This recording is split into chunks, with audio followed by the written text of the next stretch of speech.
Welcome to CARICOMP Insider, where high-tech facial recognition meets real-world intelligence.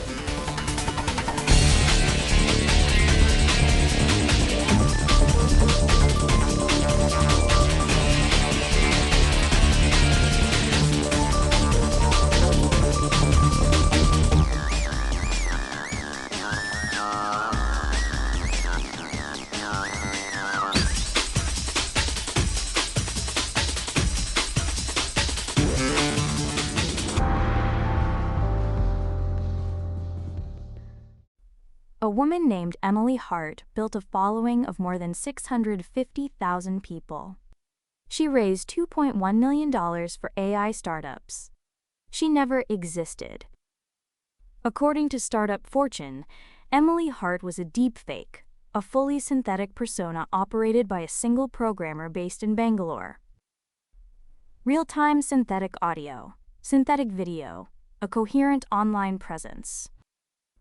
Not a team, one person. And the operation didn't just fool casual followers.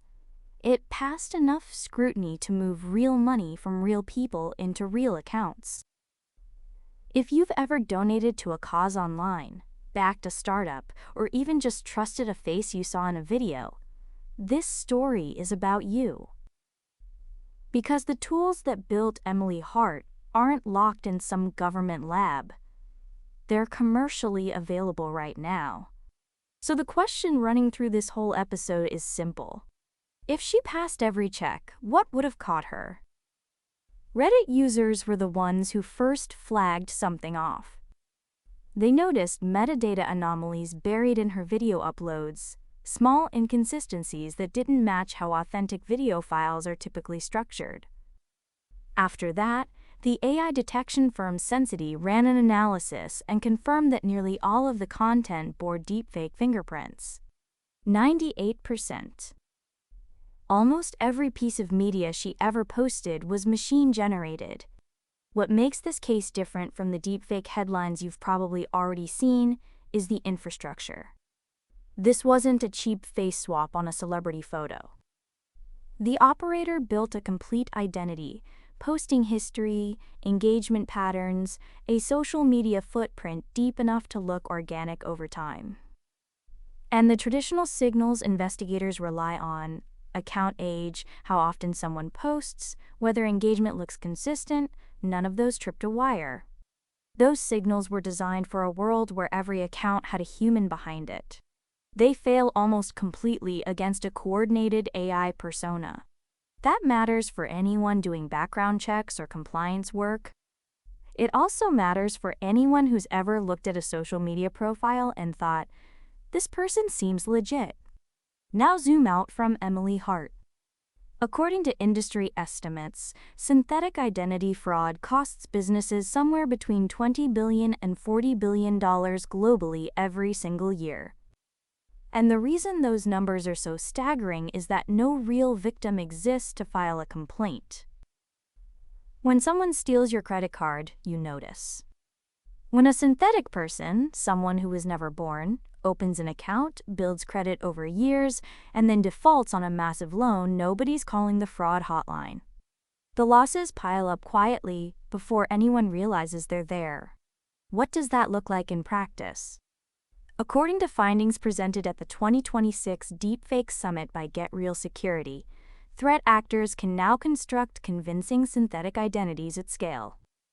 We're talking coherent credit histories, deepfake biometric profiles that pass liveness checks, and social media footprints that defeat standard identity verification.